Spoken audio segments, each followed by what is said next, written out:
Bienvenue dans ce nouvel épisode de Ligne de Fond, le podcast qui parle de sport, mais surtout qui doit vous parler. On aborde des sujets de société par le biais du sport, parce que la vie est un sport. Ensemble, on va découvrir chez différents acteurs du monde sportif ce qui peut résonner en nous. Leur histoire, leur personnalité, leurs combats sont autant d'occasions de discuter de santé mentale, de féminisme, de précarité, d'autres thèmes encore que je trouve passionnants. En complément de l'épisode, tu peux retrouver plus d'infos et de contenu sur l'Instagram Radio Arc-en-Ciel. Et tu peux retrouver l'épisode sur la chaîne YouTube Studio Arc-en-Ciel et sur toutes les plateformes. Si tu apprécies le contenu, n'hésite pas à nous laisser un commentaire, une note 5 étoiles. C'est un petit geste, mais c'est primordial pour le développement du podcast. Et pour cet épisode, Ligne de Fond met les bouchées doubles, car c'est deux personnes que nous allons recevoir sur ce plateau, deux représentantes de l'association sportive LGBT+, Olympique de Strasbourg. Elles viennent nous parler de leur section de football, les Footerux. Donc ça va être l'occasion de parler d'inclusivité dans le sport et de comment on peut vivre sa différence. C'est tout de suite. Pour le sport, pour le voyage, pour l'aventure. Il n'y a pas de pression dans un match, il faut toujours jouer son jeu. Il y a des sports qui sont masculins, il y a des sports qui sont féminins. 41% des joueurs pro avaient un problème avec l'homosexualité. Bonjour tout le monde, je suis en compagnie de deux femmes engagées, notamment par le biais de l'association Olympique de Strasbourg. Elles sont venues aujourd'hui ici pour nous en parler. Je suis en compagnie de Léo et Charlène. Salut. Salut. Alors Léo, dans la vie tu es étudiante, c'est ça? Ouais, c'est ça, tout à fait. Tu nous prépares une petite thèse? Ouais, je prépare une petite thèse, ouais. Petite, grosse peut-être? Ouais, pas trop grosse, mais ouais, une thèse en sociologie. Sociologie. Depuis 5 ans, c'est ça. Ah oui, depuis 5 ans. Fac de Strasbourg. Ouais, c'est long une thèse. Ah oui, tu vas accoucher d'un joli bébé, je le souhaite pour toi. Tout à fait. On peut savoir le sujet? Ouais, je bosse sur la construction des aides associatives pour les femmes migrantes, mais je bosse pas à Strasbourg, je suis à Calais et Grande-Sainte dans le Nord-Pas-de-Calais. Ok. Voilà. Donc thématique rapports sociaux de genre. Voilà, déjà, vous avez déjà compris, vous avez senti l'engagement déjà, vous l'avez senti. Et Charlène, donc toi, tu travailles auprès des personnes déboutées du droit d'asile. Oui, si c'est je, ça. si je ne m'abuse. Exactement. Alors, avec vous, du coup, on va voir comment on va pouvoir aussi faire du sport autrement et comment on peut aussi vivre sa différence dans le sport. Le sport que vous pratiquez ensemble, c'est le football, via la section les Footerux. Je l'ai bien prononcé. Ah, il faut préciser que ça s'écrit. Là, je vous laisse préciser comment ça s'écrit. Ouais, Footeurux-SES.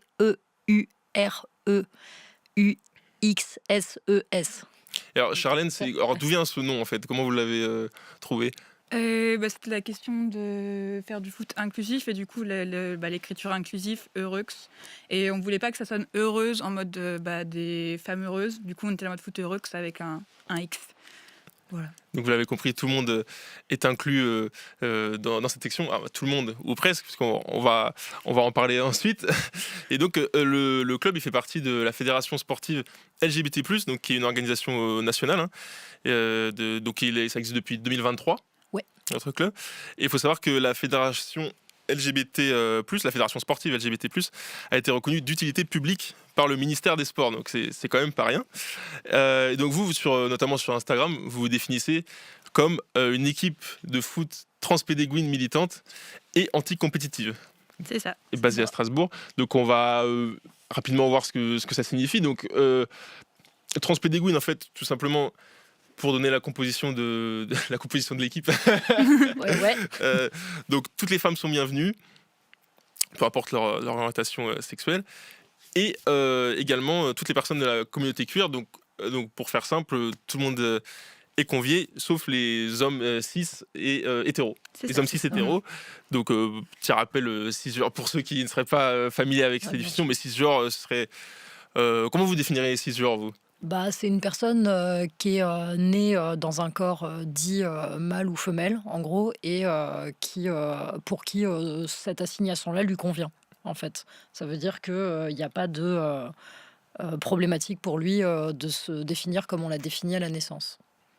Et à la base, il n'y avait pas d'homme dans l'équipe, si je ne m'abuse. Ouais, pas d'homme cis. Pas d'homme cis, c'est ça. Ça fait à peine... un an. Ça fait à peine un an. Depuis la rentrée de septembre, en fait, quand on joue avec les mecs gays. Ok. Donc, vous êtes en constante évolution, en constante remise en question. Ouais, ça nous a pris beaucoup de temps de traiter cette question. C'était pas évident du tout. Ouais. Et sur l'aspect militant, vous menez donc plusieurs luttes, vous êtes acquis à plusieurs causes. Quelles sont-elles ? Alors en gros, on a toutes les causes du coup LGBTQIA+, donc sur les prides par exemple, on est assez présente. On a les causes féministes aussi, on est très présente au niveau du 25 novembre, qui est la journée de lutte anti-patriarcale, le 8 mars. Sur la question de la cause de la Palestine. Et là, dernièrement, on a fait aussi un rassemblement. On a organisé un rassemblement suite à ce qui s'est passé en Iran. Ouais. Voilà. Donc on essaie de soutenir les luttes anti-impérialistes, antiracistes, sachant qu'on est un collectif majoritairement blanche, et du coup on essaye d'être des alliés, quoi. Bien qu'on soit pas bon tout le temps, malheureusement. Mais en gros, ouais, c'est un peu ça qui nous tient à cœur, queer, féministe, et on essaye d'être bien présente, antiraciste, anti-impérialiste. Ok, très bien. Donc, un fort engagement politique. Et donc, il y a aussi la dernière notion que je n'ai pas abordée, la notion d'être anti-compétitif. Ouais. Et donc, qu'est-ce que vous entendez par là exactement ? C'est la question de laisser sa place à tout le monde, en fait, ça se voit notamment quand on joue. On compte pas les buts, on met pas la pression aux autres pour le fait de gagner. Et du coup, là, tout le monde peut venir en fonction de son niveau et se met pas la pression derrière, quoi. Ok. Bon, on y reviendra plus tard à votre notion, à votre rapport à la compétitivité. Mais du coup, si il y a cette notion finalement de pas avoir de compétition, vous m'avez dit que vous participiez à des tournois. Donc comment ça se déroule ? On pourrait se dire que c'est un petit peu paradoxal. Comment ça se passe ces tournois ? Ouais, ça peut paraître un peu antinomique. En gros, il y a 2 types de tournois un peu auxquels on participe. Il y a ceux qui sont compétitifs, c'est-à-dire que genre classiquement, il y a des poules, il y a une finale, une demi-finale, et il y a des équipes du coup qui vont évoluer de façon hiérarchique. Et on y participe parce que c'est souvent des collectifs, assos de copains qui font ça, et du coup, Souvent des collectifs queer. et aussi, souvent des surtout. collectifs queer. Ouais. Ouais. Et ça nous amuse en vrai pour le coup, mais du coup on sait que là on rentre dans un truc compète. Et sinon il y a les tournois non compétitifs, et généralement c'est d'autres règles qui se Voilà. mettent en place. On Genre va organiser très bientôt, d'ailleurs. oui, Voilà. et du coup on organise notre propre tournoi anti-compétitif voilà. le Ok, d'accord. samedi 6 juin à Strasbourg, terrain Alice Mia, quartier du Wacken. Et du coup, concrètement, comment vous allez faire pour que ce soit non compétitif ? Déjà, la question de l'arbitrage, c'est de l'auto-arbitrage, c'est nous-mêmes, on connaît les règles et on se dit, on se fait confiance, quoi. Ouais. Et aussi la question de pas de tacle pour que tout le monde ait son niveau. Et on va organiser des poules et on va se faire rencontrer les équipes, mais c'est pas les gagnants et gagnantes qui vont jouer contre, ou les perdants et les perdantes d'un côté. Oui. C'est juste, on va se faire tout le monde qui puisse se rencontrer en soi. On va mélanger les équipes Ouais. du coup, pour que justement il n'y ait pas une équipe, je sais pas, moi qui débarque de Paris ou de Lyon qui soit vachement forte. Elles seront mélangées avec d'autres gens de Stras, de Dijon, je sais pas. Et du coup, ça permettra aussi peut-être à tout le monde d'échanger, d'essayer plus de se connaître que de gagner, quoi. Ok, d'accord. Mais super. Donc en fait, le mot tournoi, c'est plus le mot. On utilisait le mot tournoi, mais c'est histoire de quoi. Le but, c'est pas forcément Ouais, de c'est juste parce qu'on sait pas encore, on Ouais. a pas encore trouvé autre chose en vrai. C'est vrai qu'on n'y a pas réfléchi. Oui, c'est vrai. un meeting, je sais pas. Ouais, on Mais il y a pourrait la dire. question du sport aussi, quand même. Oui, Ouais. ouais, c'est pour ça. Ouais, parce que l'idée c'est quand même de se défouler. En effet, on garde un peu les mêmes règles. C'est vrai qu'on n'a pas tout changé dans le foot. Genre, il y a une cage de but, on va marquer des buts. La différence c'est qu'on les compte pas et que l'équipe descendra pas ou remontera pas en fonction du nombre de buts qu'elle aura pris au goal average, quoi. Ok, d'accord. Mais c'est une bonne remarque. En vrai, c'est approprié ce vocabulaire, ouais. Et du nouveau. Ouais, grave. Eh bien, avant qu'on approfondisse un peu sur vous et sur votre association, j'ai envie de vous soumettre à quelques idées reçues et j'ai envie de voir ce que vous en pensez, ce que vous avez à dire là-dessus. Première idée reçue, les personnes queer ne sont pas intéressées par le sport. C'est faux, on est là. La preuve. Ah, d'ailleurs, vous n'avez même pas dit comment s'exprimait votre queerness. Oui, en effet. Ouais, moi, je suis une femme lesbienne, pour le coup, je suis Ok. une femme cis lesbienne. Oui, pareil. Ok. Et donc, et du coup, vous, donc on a deux représentantes. Il y a des gens qui pourraient penser que les personnes queer ne sont pas intéressées par le sport. Qu'est-ce que vous avez à dire à ça ? C'est archi faux, c'est fou. Enfin, ne serait-ce que par exemple, on peut vous citer plein de clubs à Stras qui sont queer et sportifs. Genre, il y a Festibad, il y a nous sur le foot et on a une petite section handball aussi. Il y a des gens qui font du roller derby, c'est plutôt féministe aussi, mais il y a des queers. Il y a un gang de personnes qui font de la course à pied, qui font du vélo. Qui font du vélo. Ouais. Je pense à trop bien le Vélo Club, les Queerux. Tout ça à Strasbourg. Oui, Ouais. Ça, à Oui, Strasbourg. il y a de la ressource. Et puis pour donner des petits mots de vocabulaire un peu rigolos, dans la queerness, il y a ce qu'on appelle les Gwyn Quechua.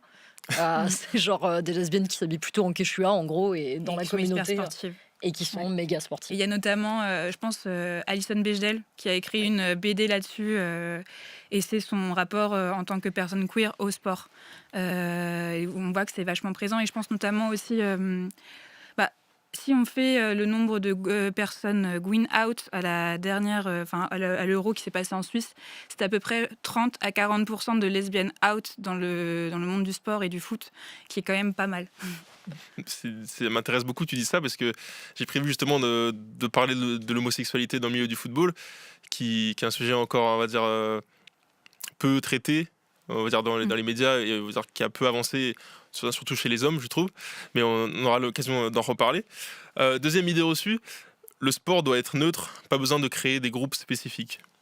Ah ouais, non, c'est un cauchemar. Ça me fait penser à la phrase d'Emmanuel Macron pour justifier la Coupe du Monde au Qatar et l'envoi des équipes de France là-bas en disant que le sport, c'était pas politique, c'était un moment festif, de rassemblement collectif, quoi.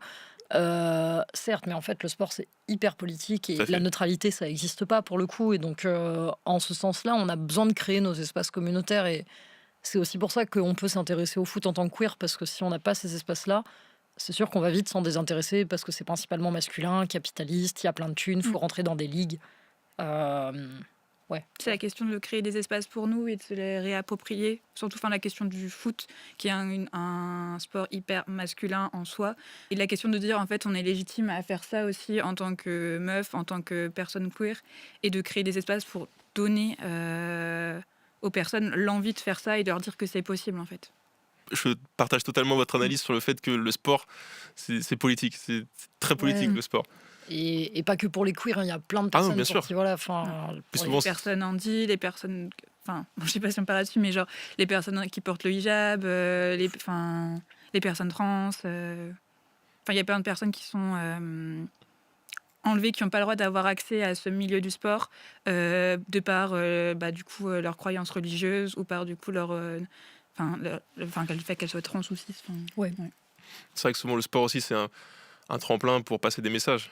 Ouais, carrément. Ouais. C'est rigolo, mais c'est vrai que ça permet peut-être d'avoir accès à d'autres publics. Ça permet de faire d'autres activités aussi que juste se réunir pour parler. Donc pour ça, c'est assez pratique. Donc politiquement, ça doit être politique et c'est politique de base, en fait. À la base, en plus, le foot, c'était aussi des sports de prolo qui ont été réappropriés après par tout un versant capitaliste, mais il y a plein de trucs à faire avec ça. On sent la sociologue. Oui, en fait. Les personnes queer sexualisent les espaces sportifs. Oh, waouh. Je sais pas quoi répondre à ça. J'adore. Non, c'est hyper rigolo, mais en tout cas, on n'a pas transformé les espaces sportifs en backroom. Hein. Enfin, après, donnez-nous des idées, mais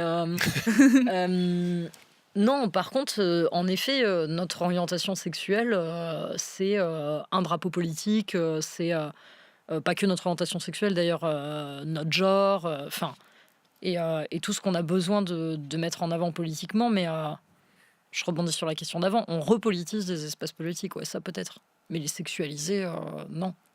Et même si on les sexualiserait, pourquoi pas. J'avoue, t'as raison. En fait, là, ce que ça me fait associer, c'est les calendriers de foot ou de rugby. Ah oui. Et je me dis, en fait, c'est souvent les mecs cis, finalement, qui font des photos érotiques dans les vestiaires, quoi. Et voilà, j'ai pas d'idée là qui me vient en tête sur la question queer et... Non, si, t'as raison, c'est marrant ce que tu dis, parce que du coup, moi, à l'inverse, je pense à... Il y a un super documentaire Arte comme ça qui s'appelle Toutes musclées et qui ramène aussi toute la question de la sexualisation des femmes. Par exemple, les joueurs de volleyball à qui on a demandé de porter un mini-short, les coureuses d'athlétisme, pour le coup, qui sont archi maquillées, à qui on demande d'avoir des attraits féminins très ressortants. Et du coup, c'est vrai que c'est marrant, parce que moi, j'ai l'impression que c'est l'inverse. Oui, c'est de la projection sur nos communautés, quoi. Ouais, c'est ça. Et du coup, nos corps sont peut-être soit moins masculinisés, moins féminisés, ou en tout cas, il y a beaucoup plus de fluidité. Et du coup, j'ai l'impression que ces codes de genre, on n'est pas obligé de les ressortir. Après, si on fait référence au fait qu'on est une communauté très sexualisée, parce que, par exemple, on nous voit à moitié à poil dans les prides, Ouais, je pense que est-ce que c'est en lien avec ça? ça peut être en lien avec ça, je pense. Oui, c'est vrai qu'on a des trucs sur la libération des corps. Il y a des corps qu'on a besoin de voir aussi, pour le coup, des corps trans, des corps de PD, des corps de lesbiennes. Enfin, mais je pense pas qu'on sexualise le foot plus que ne le font les hétéros cis, en tout cas. Les personnes queer n'aiment pas la compétition. Ça, c'est un vrai débat, en vrai. Parce que là, on est en plein dedans. Ouais. Y a des personnes chez qui ça dérange en vrai chez nous la non-compétitivité Ouais. et qui aimeraient bien, qui sont plus là pour marquer quoi. Mais donc, je sais pas si on peut faire une généralité sur ce fait-là. Moi, je me retrouve mieux dans les faits de pas être dans la compétition. Je me sens plus à l'aise et je me sens. Enfin, je trouve que ça change aussi dans ce rapport à la compétition, c'est que tu n'as pas la pression des autres, mais tu as la pression de que du coup, toi, tu te mets toi-même ta pression et du coup, c'est toi-même ton rapport au sport et toi-même ton rapport à ta performance que tu vas venir gérer quand tu es en ton entraînement ou en match. Et qu'est-ce que tu as envie de donner là et c'est ton. Et ça te. Il y avait vraiment quelque chose de c'est mon regard par rapport à moi-même et du coup, c'est limite plus stressant que le regard des autres à des moments parce que tu vois vraiment tes angles morts sur en fait qu'est-ce que tu penses vraiment de toi-même. Ouais, de Voilà. ouf. Et à la limite, peut-être j'ai l'impression que la pression, elle est sur plus faire attention aux autres, parce que c'est bien d'éviter du coup d'être soit trop physique, soit par exemple, je sais pas, il y a des gens qui ont un meilleur cardio que d'autres, et du coup c'est pas cool si toi tu cours devant pendant 5 heures et que l'autre il est là à peiner. Enfin, mais Ah, tu simules un point de côté? de quoi, ouais, par exemple, ouais, c'est une bonne tactique. Mais c'est vrai qu'il y a des camarades dans la team qui sont vraiment plus à l'aise avec le fait d'être non compète parce que ça permet à des gens qui n'ont jamais touché un ballon de leur vie de venir. Et c'est vrai que des fois, il faut se retenir un peu pour les gens qui sont compètes. Moi, je sais que je suis un peu compète, faut se calmer. On va avoir l'occasion d'y revenir. Ok. Et dernière idée reçue, toutes les personnes LGBT+, sont ouvertes d'esprit. C'est faux, il y a les homonationalistes. Ouais, malheureusement, Voilà. on aimerait bien, hein, Ouais. mais on a des traites dans notre communauté. Hein. Enfin, Des traîtres. Pardon, ouais, non, ça c'est du vieux vocabulaire, mais non, c'est vrai que comme le dit Charlène, il y a des homonationalistes, il y a des, je sais pas moi, il y a des lesbiennes qui sont islamophobes, il y a pas mal de racisme Oui, aussi oui. en vrai dans nos communautés pour le coup, transphobes de ouf. Ouais, non, on n'est vraiment pas tous ouverts d'esprit, ouais. Donc c'est bien de faire cette petite mise au point. Ok, bah merci pour cette rubrique idées reçues, c'était instructif. Charlène, tu m'avais raconté que en grandissant, tu as plutôt grandi dans une famille où il y avait certaines injonctions à faire du sport et toi tu t'es pas trop retrouvé là-dedans. Ouais, complètement. En fait, il y avait grave ce truc. En fait, dans ma famille, tout le monde fait du sport. Mon père fait du foot, ma mère fait du tennis, mes grands-parents font du tennis et du foot. Et du coup, moi, j'étais obligée de faire du tennis, où je me plaisais pas trop. Puis j'ai essayé d'autres sports, le basket. Et pareil, j'étais toujours moins bonne que les autres, en fait, au sport.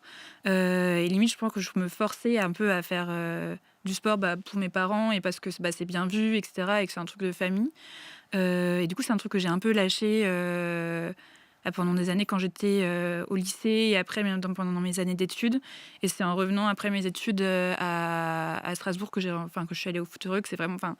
Du coup, c'est vraiment cette question de la non-compétitivité, de pouvoir choisir, moi, ce que je fais à un moment donné où j'ai trouvé ça hyper chouette.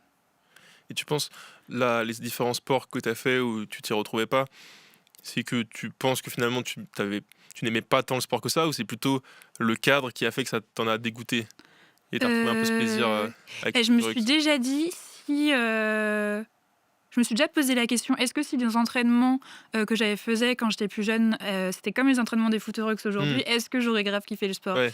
Et en vrai, je pense un peu plus, oui. Et je pense notamment à la question du sport au collège, où c'est obligatoire, où il y a tout un autre tas de choses à penser pour que en fait le sport ça peut être hyper kiffant pour tout le monde quel que soit son niveau, quel que soit je sais pas, je pense au handicap ou autre chose. Il y a une manière de faire du sport et qui peut être chouette et qui peut être émancipatrice pour tout le monde et que en fait c'est pas du tout ça qu'on nous apprend sur les bancs du collège ou autre chose. Est-ce qu'il y avait aussi le fait de la comparaison entre par exemple quand tu faisais du volley, du basket, la comparaison avec les autres, que tu ne retrouves pas dans les Footerux où voilà, c'est Ah oui, chacun fait. complètement. Je me suis toujours sentie plus nulle que les autres. Enfin, c'est ce que j'ai dit en premier. Et là, je me positionne pas par rapport trop au niveau des personnes au Footerux. C'est plus... en fait, quand on fait les équipes, moi, je me pose pas la question du niveau. Je me pose la question de l'ancienneté dans l'équipe. Et notamment, à quel poste sont plutôt les gens.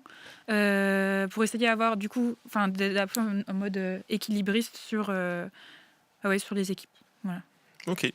Et toi, Léopoldine, Oui. c'est la première fois que je dis Oui, ton nom tout en à entier fait. dans cet épisode, mais voilà, elle s'appelle Léopoldine.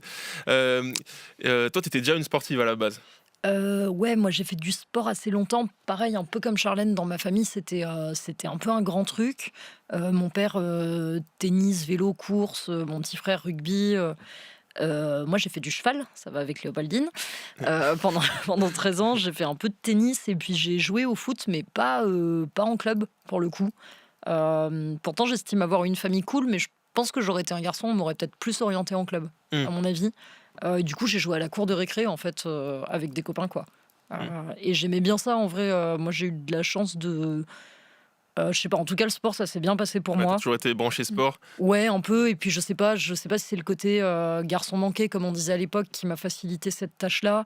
J'étais pas très bonne en cours, donc le sport, ça me sauvait un peu la mise aussi. Du coup, c'est vrai que le rapport au sport a pas été trop compliqué, même si pendant l'adolescence, il y a un moment donné où j'avais un peu la flemme. En vrai. Mais ça, c'est autre c'est chose. l'adolescence. Ouais, voilà, ça, c'est l'adolescence, ouais. Mais du coup, tu t'es toujours retrouvé quand même dans le fait d'y aller quand même, de faire de l'activité physique.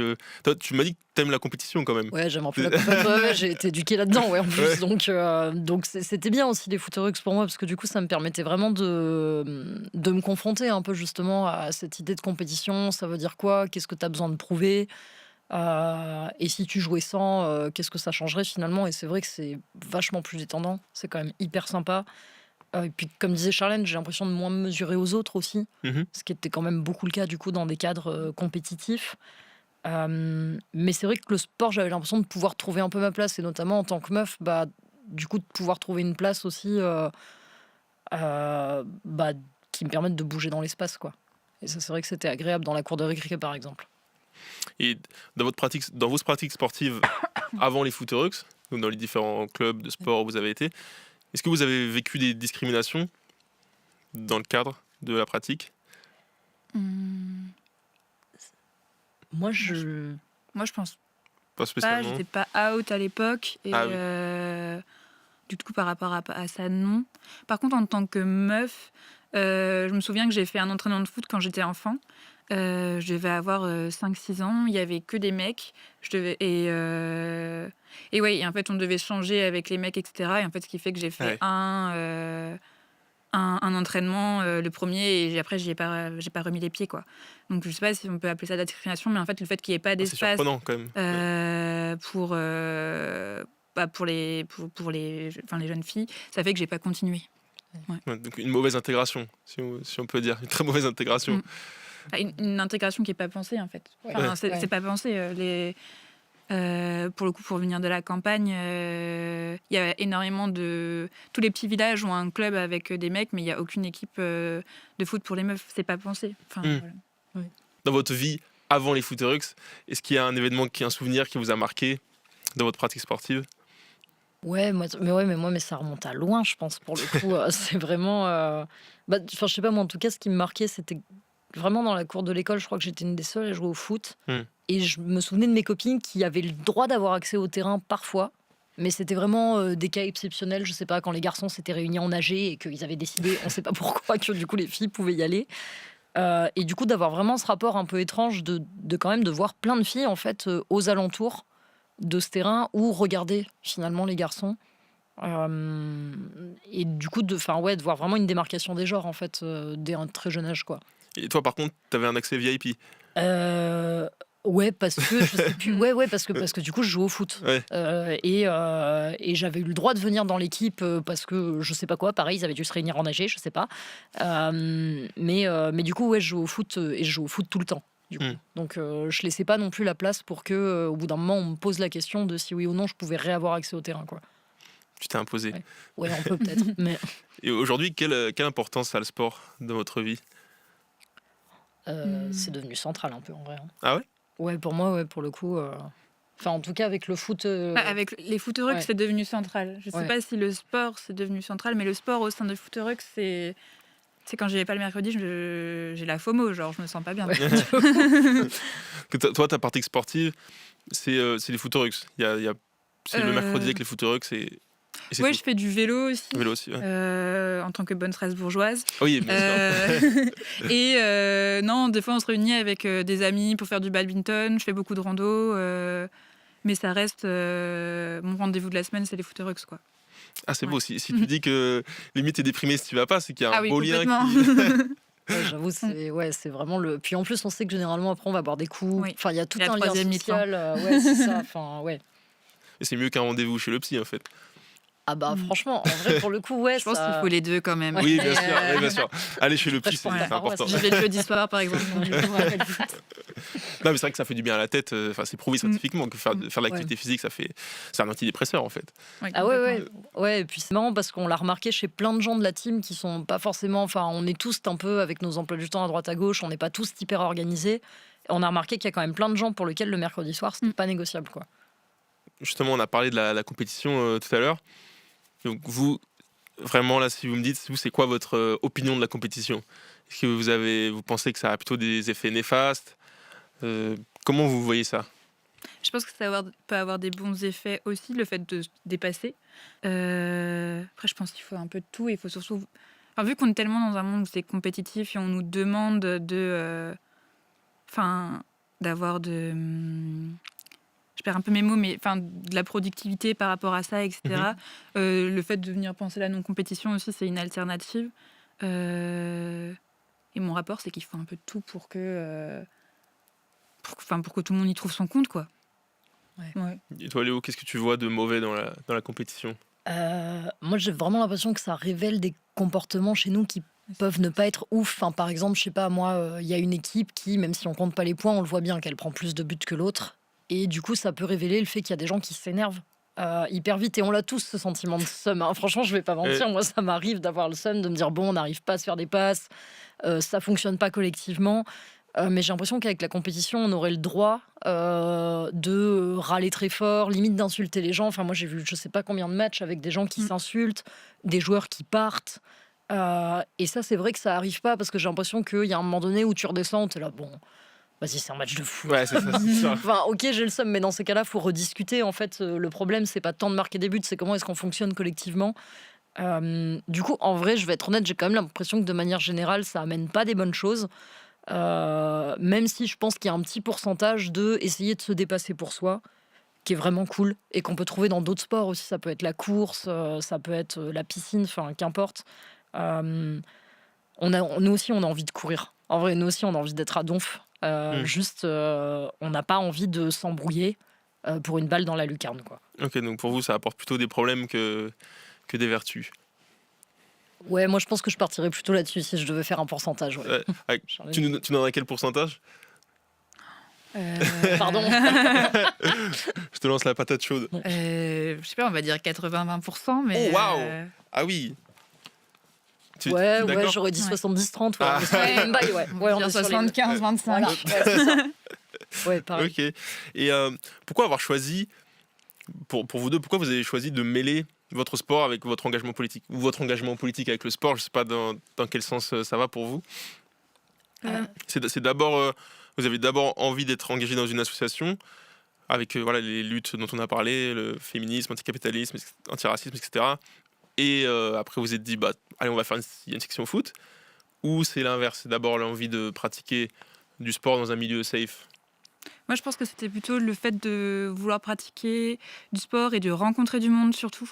Et rencontrer des personnes queer avec une base commune, des valeurs communes. Enfin, on a une charte avec nos valeurs communes. Vous êtes intransigeant, je crois, là-dessus. Intransigeant, intransigeante. Pas forcément. Enfin, je pense qu'on a tous le Sur droit les valeurs, de se tromper. Sur les valeurs, oui, mais en fait, on a tous le droit de se tromper des fois et de pas être à la hauteur sur des choses. Et l'idée, c'est plutôt de... en fait, t'as le droit de te tromper, mais qu'en fait, quand tu te trompes, il faut venir apprendre quelque chose de ça.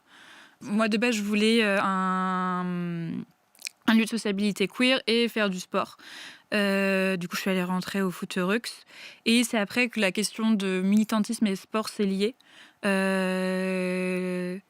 Notamment avec le fait d'autres collectifs de porter des valeurs communes, le fait d'organiser la Pride, la zone transpédéguine aussi, qu'on avait organisée à la Manufacture des Tabacs, et de tous les liens qui se sont créés avec d'autres collectifs et entre nous.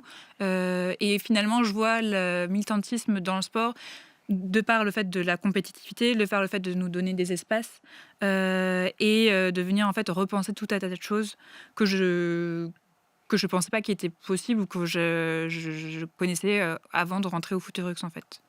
Et il y a vraiment ce truc de... du coup, quand on joue, on est militant, on fait des actes militants à côté, on organise des manifestations, des événements, etc. On fait des récoltes de fonds.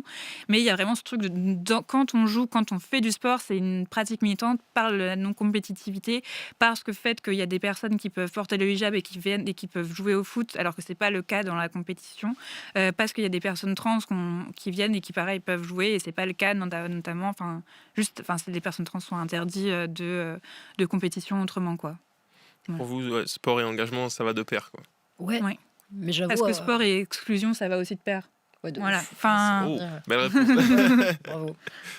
Et du coup, dans l'association, tout le monde est engagé. Il y en a qui viennent juste pour faire du foot. Non, là pour le coup, on a plusieurs niveaux. Il y a des gens qui viennent juste pour faire du foot. Et d'ailleurs, pour le coup, le militantisme, ça a vraiment été progressif au foot. À la base, les camarades qui ont lancé ça, pour le coup, et merci à LE, parce que franchement, c'est trop cool. C'était aussi pour avoir un espace entre queer. Donc il y avait cette idée qui pour nous est quand même militante de base, mais il n'y avait pas forcément l'objectif de lancer plein de manifestations. Donc voilà, il y a des gens qui veulent avoir un espace où être tranquille, où jouer au foot sans compète, et il y en a d'autres qui peuvent se lancer dans le militantisme, comme il y a des gens qui viennent jouer au foot et qui gèrent des trucs au niveau admin de l'association, et d'autres qui font juste du militantisme, par exemple. Mais ouais, c'est possible de juste venir jouer au foot et au hand. Oui, c'est vrai que vous avez créé une section hand depuis cette année. C'est ça. Ouais, c'est ça, c'est une collègue qui a voulu venir, et du coup c'est une fois toutes les 3 semaines. Le message est passé. Et toi, Léo, toi qui adore la compétition quand même, est-ce que tu te verrais dans un club classique ? Non, en Non, vrai, tu pourrais pas aujourd'hui ? Non, je pourrais. Et puis en plus j'aime bien ça, mais j'en ai jamais vraiment fait, et ça prend trop de temps en fait aussi. Genre le week-end, faut être là sur les matchs, et puis non, j'aime trop ma team en fait. non, j'aime vraiment trop les footeux, et j'aime bien ce que ça me pousse à devoir travailler au niveau de la compète. C'est bien, même si en vrai j'avoue, par exemple on a les tacles, on n'a pas le droit. Moi j'avoue, des fois je fais des petites dérogations, mais j'essaye de plus trop le faire, tu vois. Voilà, c'est ce genre de travail. Parce que ça te frustre quand même un peu parfois de pas pouvoir. Ouais, c'est un réflexe. C'est un réflexe, ça va pas du tout. Mais Mais surtout en extérieur, quand j'en j'étais fais demandé surtout aux en gens. extérieur, ouais, j'avoue. Tu vas te faire plaisir, quoi. Mais ouais, non, j'irai pas dans un club pour le coup. Est-ce que les milieux de sport que je pourrais appeler classiques, ça représente un milieu hostile pour vous ? C'est marrant parce que pourtant ça nous arrive, tu vois, genre d'aller au stade par exemple, même assez souvent quand il y a les féminines qui jouent, ce qui pour moi est vraiment un lieu de sport un peu classique. Et je sais pas comment le reste de la team l'appréhende. J'ai l'impression que ça nous sort un peu de notre bulle de sport queer militant dont on a l'habitude. Et en même temps, je sais que moi perso, c'est pas un truc dans lequel j'aurais envie d'être tout le temps. D'où le fait, je trouve que ce serait intéressant de lier des liens avec, par exemple, des clubs qui sont en ligue et tout, ne serait-ce que pour discuter un petit peu. Mais je sais pas si je me sentirais à l'aise dans des clubs dits classiques, ouais, comme tu dis. Oui, pareil. Enfin, je pense que je les trouverais pas finalement ce que je suis pas venue chercher, mais la question du militantisme derrière, Ouais. et qui maintenant est complètement reliée à ma pratique du sport en fait. Je pense notamment quand je joue souvent au badminton dans le parc derrière chez moi avec d'autres amis, et quand il y a souvent il y a des enfants qui viennent jouer avec nous, quoi. Et c'est vraiment ce truc ils sont hyper frustrés qu'on compte pas les points, et du coup, je vois vraiment ce que ça fait la compétition et le formatage classique. Qu'est-ce qu'on fait, c'est un sport, et du coup je m'y retrouverai pas du tout, je pense. Ok. Donc c'est vraiment le côté il faut forcément qu'on compte les points, forcément que quelqu'un batte l'autre, c'est pas quelque chose qui te parle, quoi. Non, moi j'ai vraiment juste envie d'avoir un moment de fun quand je fais du sport. Et alors, j'ai vraiment envie de savoir, de connaître vraiment la nécessité de créer un espace de foot dans ce cadre-là, à part. Pourquoi il a vraiment fallu le faire? Parce qu'on pourrait se dire, voilà, par exemple, Léo, si elle aime la compétition, elle pourrait être engagée dans une association telle que Olympique de Strasbourg et faire du foot dans un club classique. Pourquoi il a fallu créer cette équipe à part? Là, j'ai l'impression que ça émane un peu de gens qui jouaient justement pas en club, pour le coup, qui se retrouvaient pas là-dedans, et aussi tout le temps que ça prend de jouer en club, voilà, d'être dispo le week-end et tout. Et ça, c'est peut-être un peu notre patte au foot heureux, que c'est genre, en vrai, tu peux venir une fois dans l'année si tu veux, comme tu peux venir toutes les semaines. Et je crois que c'était un peu ça le deal de départ, et c'est pour ça qu'il y a eu ce besoin-là, c'est de créer une possibilité de faire du sport, mais pas une obligation de faire du sport. Et ce besoin-là, je vais redire ce que j'ai dit depuis le début, mais en fait, juste les personnes qui portent le hijab, elles peuvent pas faire de la compétition parce que c'est interdit, et les personnes trans, elles peuvent pas parce qu'il y a des tests de genre qui doivent être passés, etc. En fait, juste pour ça. Et vous m'aviez dit qu'il y a la moitié de l'équipe qui avait fait du foot en club, Ouais, il y a une bonne partie, ouais, tout à fait. et notamment des mecs gays qui avaient fait du foot dans un club traditionnel. Ouais. Et du coup, eux, ils s'étaient pas spécialement retrouvés. Oui, c'était la question de pareil, de la performance du genre et de. Je sais qu'il y a des personnes qui ont fait du foot parce que en tant que mec, ils devaient faire du foot. Et du coup là, on retrouve la question de la performance de genre.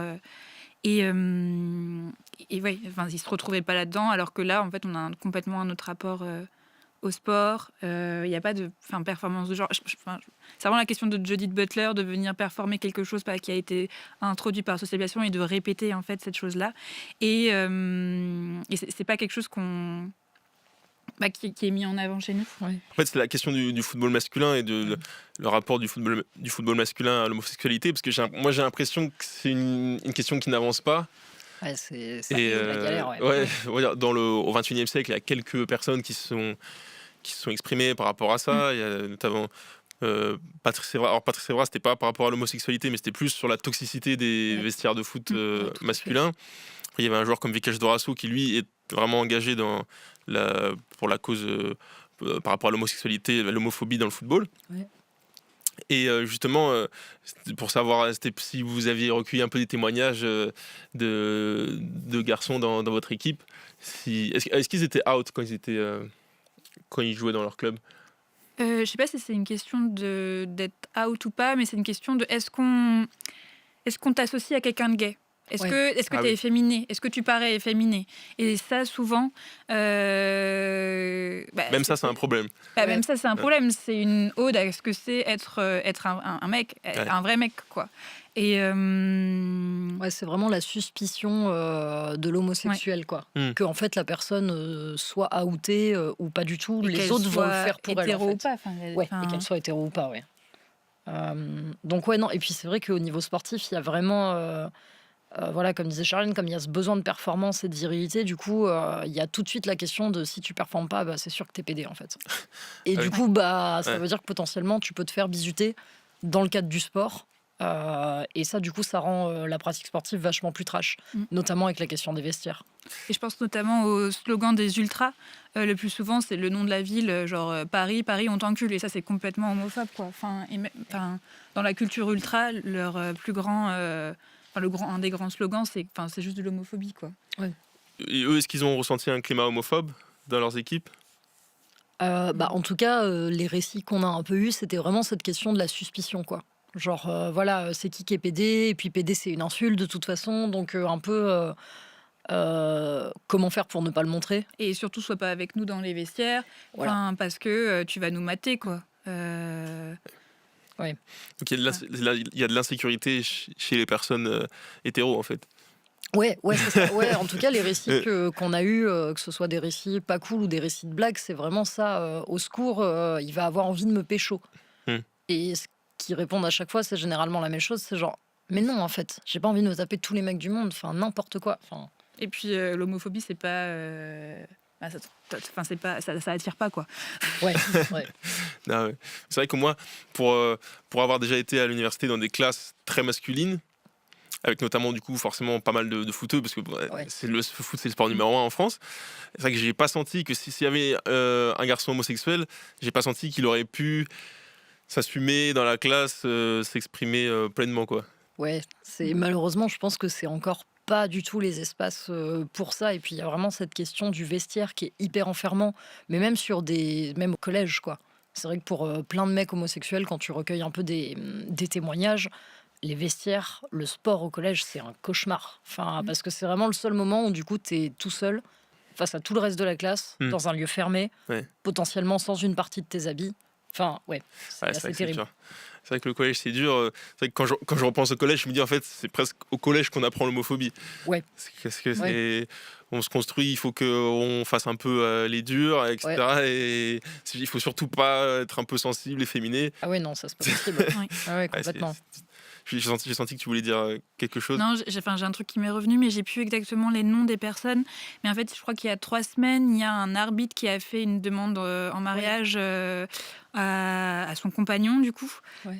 Je sais plus quel match c'était ou. Je sais plus non plus, mais le compagnon, il est joueur de foot. Ouais. Et ouais. Et en fait, ils se sont fait tabasser 3 jours après à mort devant chez eux, quoi.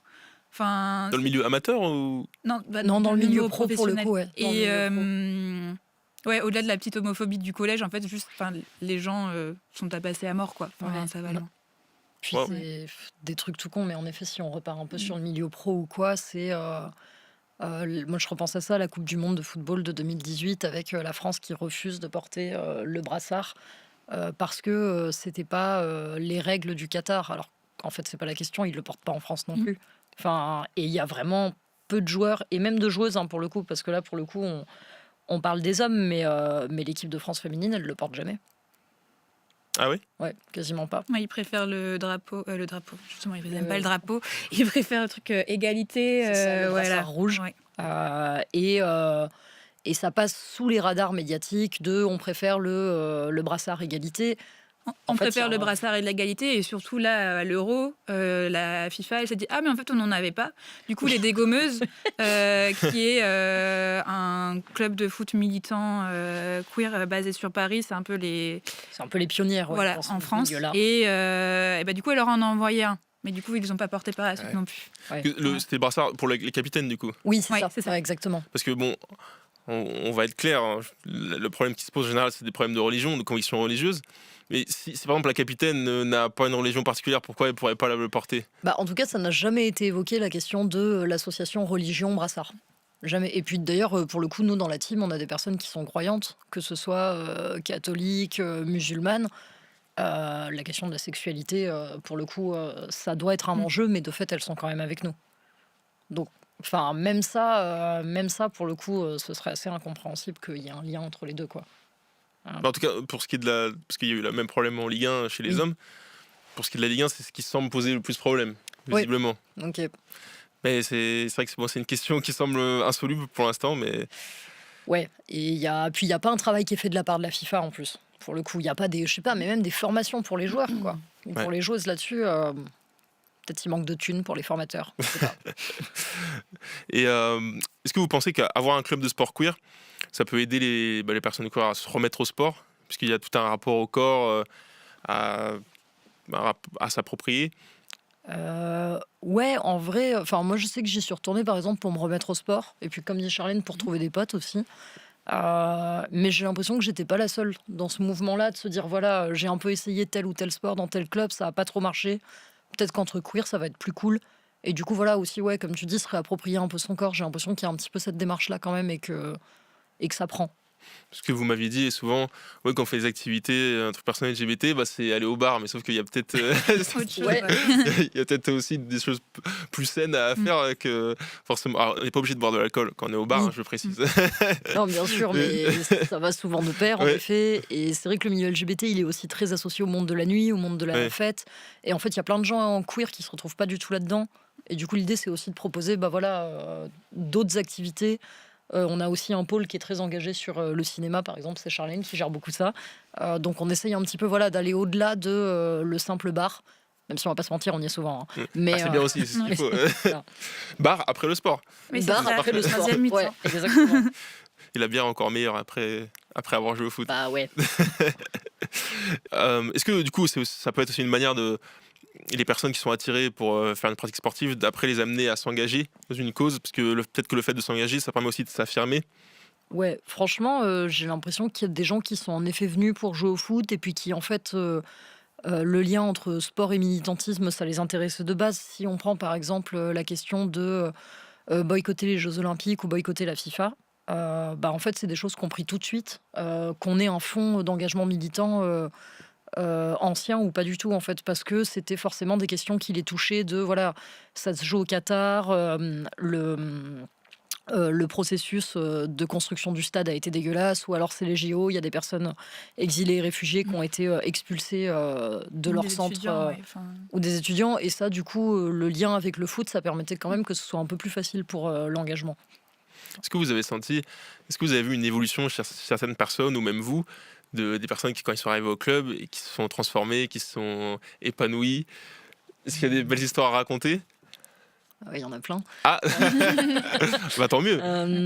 Non, ouais, quand même, j'ai l'impression. Bah, en tout cas, franchement, en vrai, il y a eu des belles rencontres qui se sont faites. Il y a quand même aussi des groupes de potes qui se créent. Moi, à Strasbourg, les 3/4 de mes groupes de potes, c'est le foot, en fait. ouais, moi, j'ai Enfin, ramené la 3/4 de mes potes au foot, du coup. Voilà. Ouais, c'est ça. Enfin, Et je sais pas, en niveau de belle histoire, il y a plein de gens mais qui détestent le sport ou qui avaient peur de la balle, ou qui savent. Enfin, souvent le truc c'est je sais pas où me mettre, etc. Et qui maintenant sont trop forts, trop fortes, quoi. Enfin, ouais, il y a eu des progressions Ouais. sportives assez incroyables. Pour le coup, il y a vraiment des gens, elles n'avaient pas touché un ballon, soit depuis 10 ans, soit jamais de leur vie. Et en vrai, elles s'éclatent. Enfin, en tout cas, c'est ce qu'on voit sur le terrain. Euh, Vous les avez sentis changer, Bah, franchement, on les a vus évoluer sur le Ouais. terrain, ouais, pour le coup. mais dans la vie du coup aussi, plus de confiance en soi.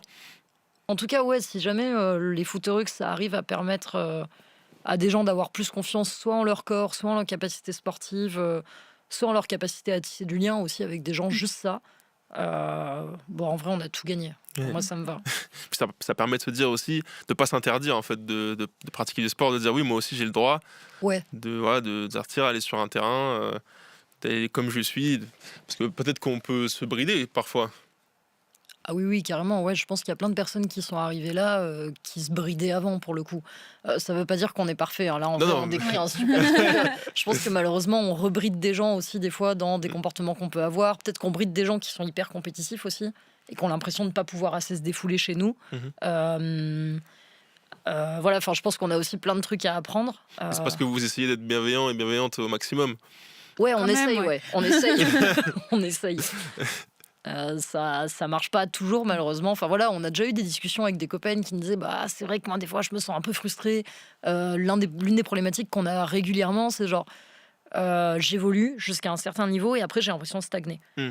Et c'est vrai qu'en vrai ça, on va pas se mentir, on n'est pas une équipe pro, même s'il y a des gens qui ont joué longtemps, qui peuvent faire des super entraînements. Moi, l'un des derniers entraînements que j'ai fait, c'était un béret. Enfin, c'est sûr, c'est pas. Mais c'est fun un C'est béret. ouais, on a fait un Just Voilà. Dance aussi il y a pas longtemps, Ouais. dans un des ateliers. Enfin, Mais c'est vrai que oui, on va pas évoluer de niveau hyper rapidement. Enfin, en tout cas, c'est vrai qu'on n'est pas là pour ça. On est là pour que des gens puissent apprendre à jouer au ballon, à être à l'aise avec. Mais sinon, par contre, pour vraiment avoir un super niveau, il faut faire du club. Mais à contrario, parfois quand on est dans un club compétitif, on va à l'entraînement, finalement on s'est fait chier. C'est vrai, Ça peut arriver. C'est vrai. Donc Ouais. on peut avoir le contre-argument aussi. c'est vrai, Mm. ouais, tout à fait. Ah, les Just Dance pour les Ouais. Ouais. Quand je dis on s'est fait chier, c'est dans le sens, voilà, c'était un entraînement rébarbatif, Oui. c'était pas fun, le but c'était de travailler. Quoi. Ouais, c'est De- ça. Ouais, tout à fait. Puis des fois, tu sors de ton entraînement en club et t'es pas content parce que Ouais. t'as l'impression d'avoir mal fait. Ouais, Et tu sors de là, t'es dégoûté en vrai. Mm. Enfin, t'as même pas pris de plaisir. Donc, Ouais. et au moins, chez les footeux, ça n'arrive pas ou très peu. je pense qu'il y a des gens qui sont pas à l'aise des fois. Enfin, ouais, ça arrive. Ouais. Mais enfin, moi, j'y trouve que du fun et du plaisir. Et je crois que dans toute la team, c'est un peu pareil, quoi. Ouais, franchement, c'est juste qu'en fait, on joue en intérieur et des fois, on est trop nombreux. Ça, c'est peut-être le seul truc qui peut pêcher. C'est que genre des fois, là, ça fait quoi? Ça fait quelques semaines qu'on est entre 28 et 33. Victime de son succès. Ouais, Voilà. c'est ça. Il va faire 2 équipes. Ouais, c'est bah. Et il ouais, faudrait ouais. demander à la mairie de nous donner plus de créneaux, Oh, c'est surtout. malin, ça, bien joué, message passé. Mais Si tu veux faire passer un message, tu peux regarder cette caméra. ah, d'accord, très bien. La future mère ou le futur maire. Oui. La future. On a besoin d'un terrain en plus. Mais Et on va se quitter déjà dans pas si longtemps. J'ai envie de finir sur une note positive quand même. Donc je vous demandais, je vais commencer avec Charlène, ton meilleur souvenir avec les Footerux. Quand j'ai mis une tête en transversale après un coup franc. classe. Sur la barre ou barre en 30? Barre en 30. Ouah, ça Ouais. fait plaisir. C'est jouissif. Moi, genre, c'est un peu bizarre, mais je crois qu'un de mes meilleurs souvenirs, c'était il y a pas longtemps, parce que j'étais vraiment assez fière de nous, qu'on ait co-créé un atelier contre les violences sexuelles et sexistes dans les milieux queer. C'est un truc qui nous tenait à cœur depuis un moment. Et du coup, on a organisé une journée là-dessus, un dimanche, en essayant de s'auto-former tous et toutes sur ces questions-là. Et franchement, ça nous a pris beaucoup de temps à travailler. C'était des questions qui nous tenaient vraiment à cœur, parce que malheureusement, nous aussi, on peut être touchés par ça. Et c'était trop bien comme journée. Enfin, c'était pas drôle comme sujet, mais c'était Hyper super. dans le soin. Ouais. Et en fait, malgré le fait qu'on ait parlé de sujets problématiques ou des problématiques qu'on a pu rencontrer, ça a créé quelque chose entre nous de soins et de. Enfin, ça fait encore plus groupe, encore plus équipe, quoi. Ouais, c'est Voilà. ça. Puis à côté, il y a une collègue à nous qui avait ramené genre sa machine à gaufres. Enfin, c'était trop Ouais. bien en fait. Donc, ouais, voir qu'on peut évoluer et qu'on est fier de son collectif, ça c'était chouette. Et quel est votre souvenir le plus drôle, Charlène? Drôle. En vrai, souvent, on fait les zinzins, les zinzines, quoi. Et en fait, on fait du catch, on essaie de toucher la balle avec le plafond, voilà, le Just Dance. Enfin, ouais, tout ce qu'il y a autour, le fait de faire du foot et qui fait qu'on fait équipe et qu'on crée des liens et qu'on est amis et qu'on peut faire un peu n'importe quoi aussi, quoi. Comment Ouais. on peut faire du Just Dance en faisant du foot? Vous avez ramené une télé? Oh, Une console? un ordinateur, ouais. Ok. Ok, super. Et toi, c'était quoi ton souvenir le plus drôle? Moi, je crois que c'était il y a longtemps. C'était le premier tournoi qu'on faisait. On était parti à Lyon et il y avait plein d'équipes. Et il y avait une team de Marseille qui était là. Et je pense que genre à, je sais pas moi, à 14 ou 15 heures, elles étaient sous parce qu'elles avaient ramené du pastis. Oh, le cliché. Et elles jouaient n'importe comment. Et c'était hilarant. Enfin, c'était vraiment trop rigolo. Et là, c'était vraiment pour moi, l'exemple parfait de non-compétitivité, en fait. Ouais. Enfin, ouais, on est venu jouer au foot, mais en vrai, on va boire des bières aussi. Enfin, ouais, ça, c'était marrant. Et pour finir, quel était votre souvenir le plus émouvant? Waouh. Souvenir le plus émouvant. Moi, c'était après le premier tournoi qu'on a fait, je crois. C'était il y a 2 ans. Et franchement, on avait vraiment beaucoup bossé pour ce tournoi-là. Ouais, ça nous avait pris un temps fou. Et quand on a vu ce que ça a donné sur place, on était trop contents. Moi, c'est les moments où des personnes, notamment mes amis proches PD, quand ils sont venus pour la première fois et qu'on a réussi à faire équipe à ce moment-là, là où avant ils étaient exclus de notre collectif. Et de voir que ça prenait aussi au sein de toute l'équipe et que eux se sentaient bien et que l'équipe aussi de base a voulu co-créer et s'est sentie bien là-dedans. Voilà. En tout cas, on sent beaucoup de bienveillance, ça fait plaisir. Ça donne envie de vous rejoindre. Et justement, s'il y a des personnes qui vous voient et qui sont intéressées, comment on fait? Où vous trouvez? On a un compte Instagram, c'est les Footerux. Vous pouvez nous envoyer un message, on vous enverra la charte où il faut être en accord du coup avec nos principes qu'on a cités pendant l'épisode un petit peu pour nous rejoindre. Et sinon, on a un mail, c'est lesfooterux@proton.me.